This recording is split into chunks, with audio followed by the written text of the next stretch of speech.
Next, Helene looks at the representation of diversity in the arts and media and how this will contribute to a sense of belonging and identity.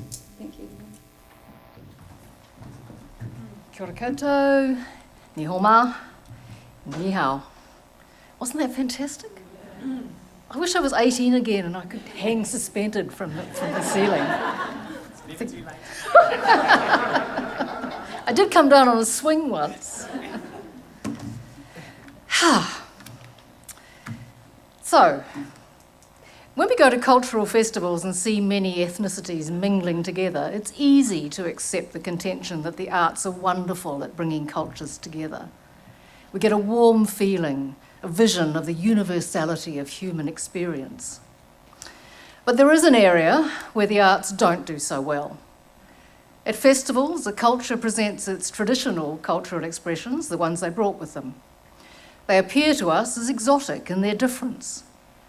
But as time passes and the people from that minority culture begin to appear in the cultural expressions of the majority culture, all too often that difference gets corrupted into stereotypes. This has been the case with the representation of Chinese and other Asians in the arts and media. I was born in New Zealand, Thai-happy actually, and I grew up in the 50s and 60s, pretending I wasn't Chinese. I could do that then because there weren't that many of us, and we could, if we behaved and kept very quiet, become invisible. Deep down, though, I was well aware I was Chinese. If nothing else, the shouts in the street of "Ching Chong" reminded me. The thing that really annoyed me, though, was when I went to the theatre or the pictures or watched TV and any Chinese characters were eye-rollingly predictable. Women were scheming vixens or prostitutes in tight-fitting cheongsams, or shy, tittering plum blossoms, or bent-over peasants, or scolding wives. Men were either villains, the evil Fu Manchu Mandarin with the long moustache, or servile, rickshaw boys, coolies, or clownish cooks. Actually, they existed long before television. Here are some typical New Zealand political cartoons from the 19th and early 20th century when the first immigrants arrived. What do I push? Okay, right. So this is in the 19th century, and the Chinese is depicted as jumping over the wall, invading New Zealand with the pigtail and the funny slippers and the big teeth. And here they're depicted as an octopus, entwining our lovely Maori girls. And here, later, in the early 20th century, the pigtail's gone, but the clownish look is still there, and the "wha-for" is depicted as the typical piece of dialogue. So, they were designed, these cartoons, to instill fear, laughter and contempt. As stage and screen characters, they were always disposable, but they were not the kind of Chinese people I knew. They did not represent or reflect my reality. During the 60s and 70s, I began acting in theatre. The invisibility that I'd achieved meant that I was able to play and be accepted without comment as a daughter in an otherwise white family and a French princess. Audiences had become colourblind. Then came the 90s and Asian immigration. Our cloak of invisibility was ripped off, and back came the stereotypes. The evil villains were now triad gangsters. The women were sex workers. The repetition of those images reinforced and legitimised the negative reaction and racist attitudes that followed. And half a century after I first encountered these stereotypes, I am still being offered auditions to be the madam of a brothel. Maybe. We've been here 150 years and several generations. We're working in the same occupations as the mainstream. You only have to look around you to see that. Yet the way we're portrayed in the arts and media is still stuck in the past. I think you can see how this might relate to engaging with Asian and other non-white audiences and communities. Why on earth would they bother to turn up to see such shallow versions of themselves? One of the most common responses I would get when recruiting Chinese to participate in a film or television project was, "Will it show us in a good light?" They didn't mean that bad behaviour should be concealed, but was there going to be anything at all positive in the depictions? A New Zealand Chinese actor most often gets asked to play a Chinese Chinese. It's pretty much always a variation on one of those stereotypes, and it usually requires a strong comical accent as well as transposition of L's and R's. Much less often they might be asked to play a New Zealand Chinese with a New Zealand accent. The roles still have one foot in the stereotype: the shopkeeper, restaurant owner, the scolding mother or auntie. Rarely, if ever, do they get asked to play a role in which their ethnicity is irrelevant, where there's simply a character who happens to be Chinese. In the same way, so many of us go about our daily lives and work, and we just happen to be Chinese. Until we get past this fixation with only being perceived as Chinese, we and New Zealand society will not be represented authentically. Until there's a normalising of our presence in the images that are seen of us, we will always be perceived as other, outside of the society we're evolving into here. I see two areas where a change of attitude and practice needs to be made. The first is in the writing of roles. Stereotypes are the resort of lazy, superficial writing. Dialogue is written in a way that apes what the writer has heard in other films, TV series and plays, and is designed to make people laugh. And if by chance a thoughtful writer happens to have created a non-stereotyped Chinese character, why do they still seem to feel they have to refer to their Chinese background, using it as the context or motive for their actions? Why can't their actions just be those of an ordinary, complex, good or flawed human being? The second area is casting.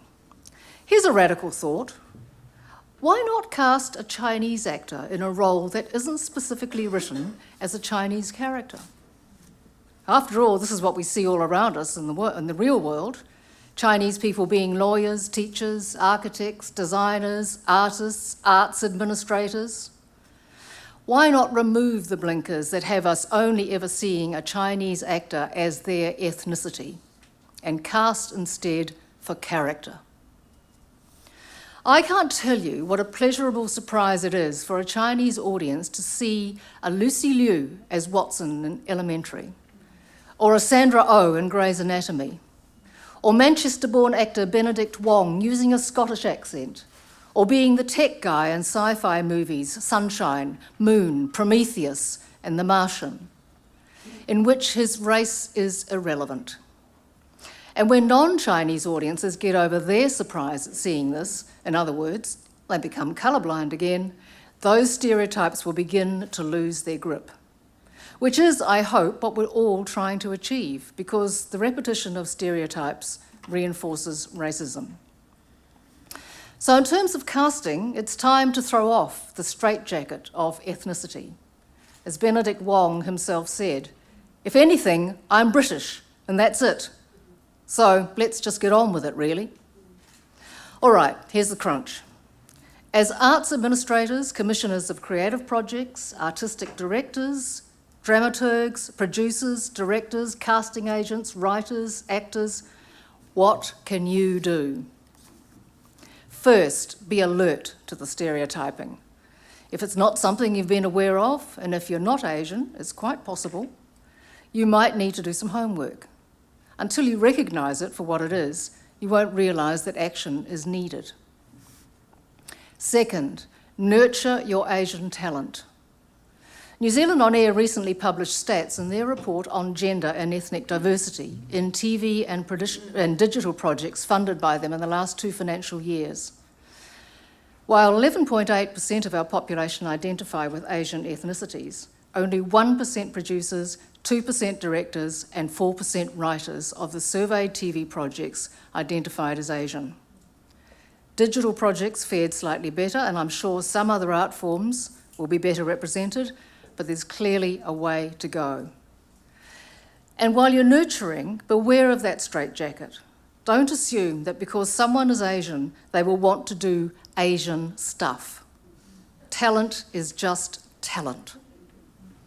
Third, tackle the problem head on. Don't accept stereotypes and shallow writing that's presented to you. Challenge your writers to create something that undermines the stereotypes.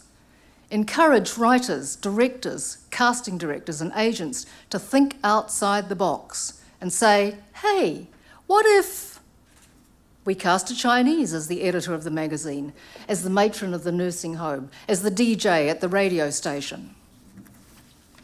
Interestingly, the world of advertising is better at this.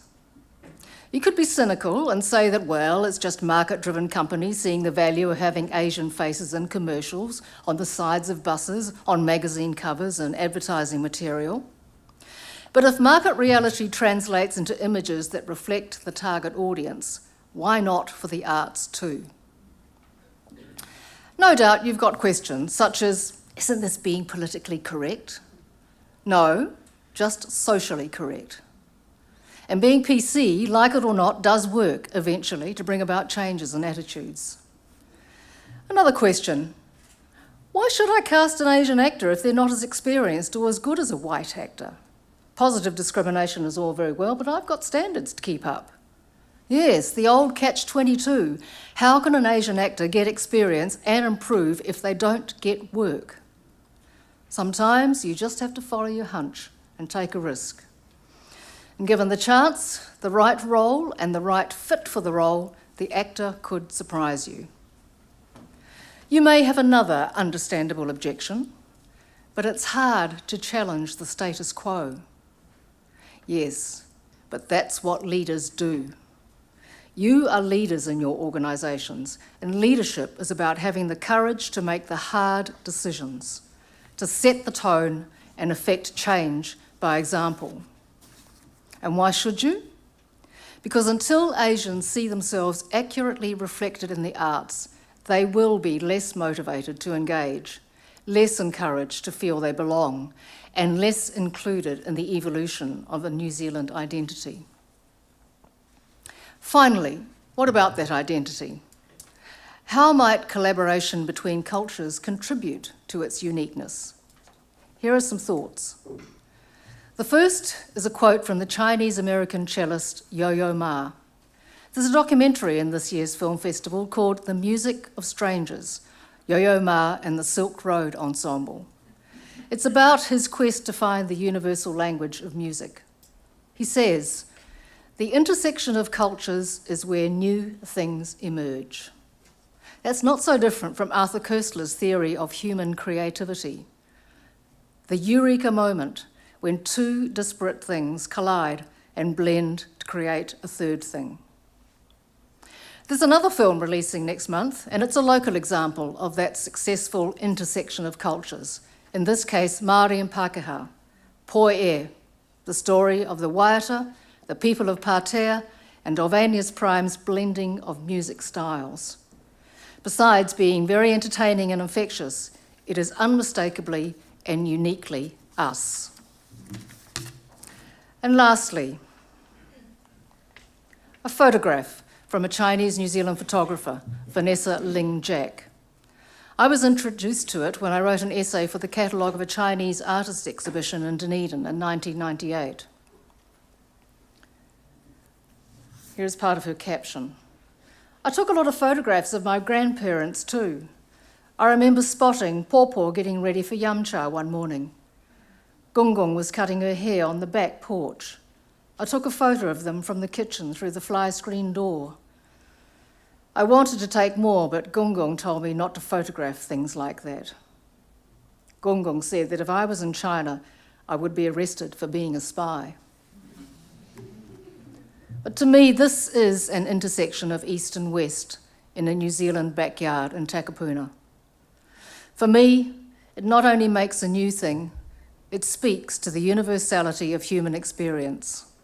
And that, after all, is what art is about. Thank you.